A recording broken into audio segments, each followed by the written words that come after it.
Buenos dias, it's me again, Santi. Today I'm going to tell you a story about constellations. Do you know that there are 88 constellations officially recognized by NASA? Yes, 88 constellations, 12 of them regarded as a major. And these are the 12 zodiac constellations, namely Aries, Taurus, Gemini, Cancer, Leo, Virgo, Libra, Scorpio, Sagittarius, Capricornus, Aquarius, and Pisces. Oh, what is a constellation, by the way? A constellation is a recognized pattern of star in the night sky. The word is from Latin constellation, meaning a set of stars. Now that you know that already, let me talk about my favorite constellation, which are Taurus, Libra, and Aquarius.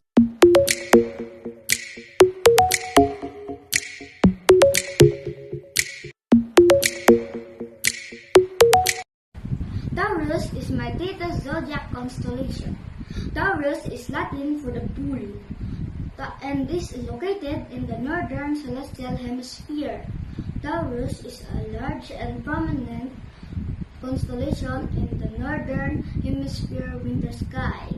Taurus is ruled by Venus, enchanting planet that governs love, beauty, and money. Taurus Venusian influence make these earth signs the most sensual of the zodiac. These cosmic oxen are enchanted by any physical manifestation of comfort and luxury.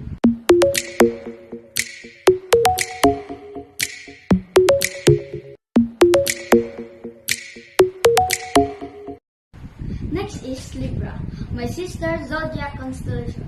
Libra is medium in size that lies in the southern sky, on the ecliptic located in the southern celestial hemisphere.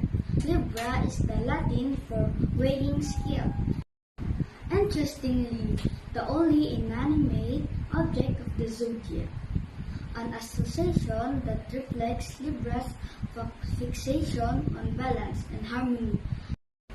Libra is obsessed with symmetry and strives to create equilibrium in all areas of life.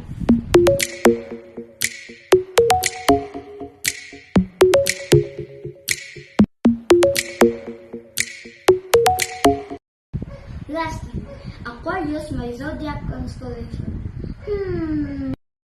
Aquarius is a constellation between Capricornus and Pisces.